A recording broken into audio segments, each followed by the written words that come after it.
left your ticket on the box? Yeah, we want it. You should give it later, right? I'm a magician, okay?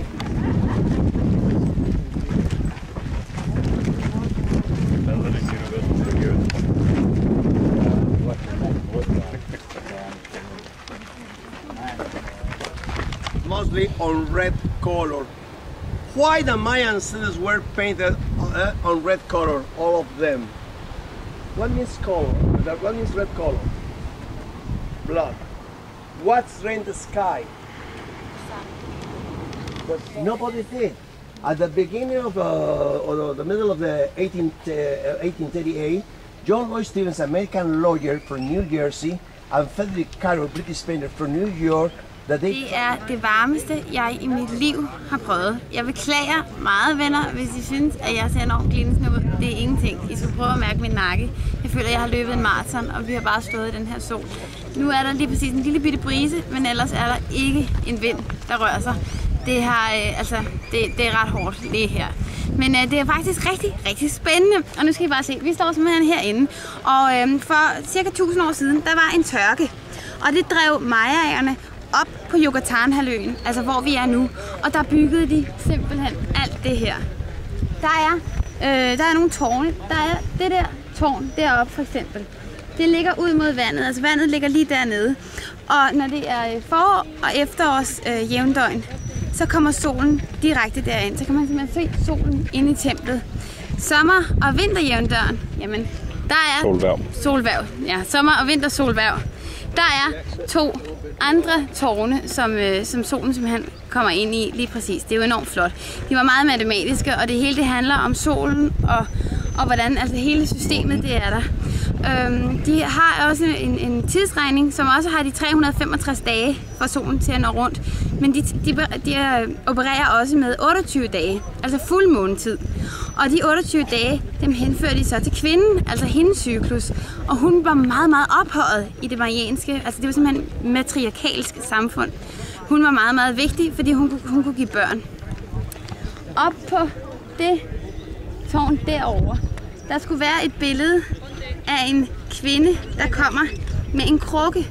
Og i den krukke, der skulle være honning, som normalt blev givet til de royale eller til krigerne, fordi det var sundt, og de skulle stærke, og de skulle forsvare samfundet. Men det blev også givet til kvinden, når hun havde født, fordi at det krævede jo al hendes energi at føde, så hun fik det her. Det er sådan et symbol, at kvinden var enormt vigtig. Der er et andet tempel dernede, som også har fungeret som mausoleum. Der har de fundet 3 kvinder, der ligger derinde. Og i det der, lige bag mig, der har de fundet 3 mænd. Det er meget sjovt. Det er ret sjovt. Friends, or I mean white people. Because in those times, the Spanish descendants, being white, what happened? They honored their own haciendas. You don't understand hacienda, okay? But the haciendas, the Spanish... Jeg er gået op på toppen nu til det tempel, som havde forårs- og efterårs jævndøgnet. Og heroppe, heldigvis, er der meget mere brise. Det er bare 10 gange federe heroppe. Og prøv lige at se stranden dernede. Prøv at se, hvor lækkert det ser ud. Jamen altså. Jeg har lyst til at hoppe i herfra.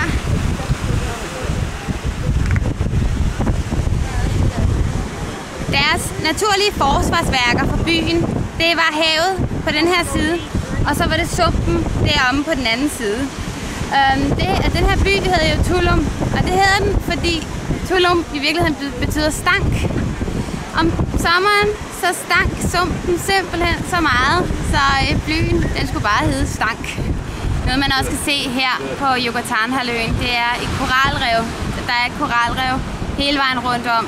Og hvis man kigger derude på havet, der hvor der er de hvide krusninger, det er derude koralrevet er. Og det skulle altså efter sigende være fuldstændig fantastisk smukt og virkelig værd at bevare.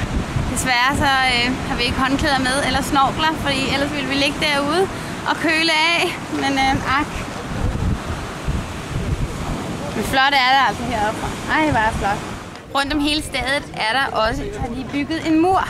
Men nu fik vi lige fortalt, at forsvarsværkerne, det var havet og sumpen. Så muren er faktisk slet ikke for at passe på, men som sådan for at passe på fjenderne, men den er skabt til at passe på alle ånderne. Den følger simpelthen solen hele vejen rundt, altså fra den stiger op til den går ned, og så skulle den være til for at holde alle de der ånder ude. Altså de var meget overtroiske. I gamle dage, der var alle bygningerne og alle murene, de var simpelthen knaldrøde. Mayaerne, de malede bygningerne røde, og det var fordi, at solen er jo rød, når den kommer op og når den går ned. Og blodet, vi har inde i os, det er jo også rødt, og det betød altså energi, så det var en hyldest til solen og til energien.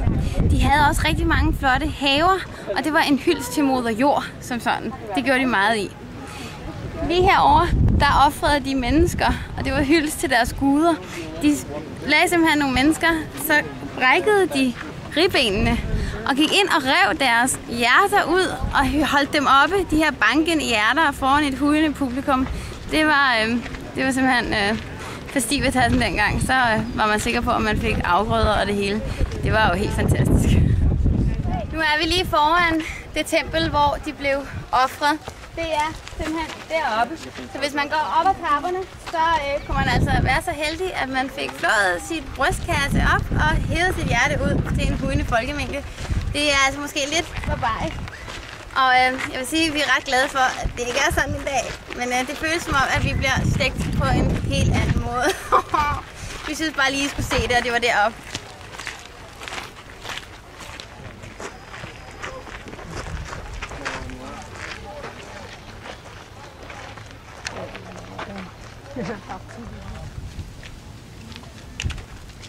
It's iguana. Snakes. Snakes too? Oh, humans use. It's gross. I swear to God, they do it. So, it's probably exactly the same temperature as the top. Det her, det var så deres brønd, altså hvor at det øverste her, det var der allerede. Men så byggede de det her, så de kunne samle alt regnvandet hernede, og så havde de frisk vand.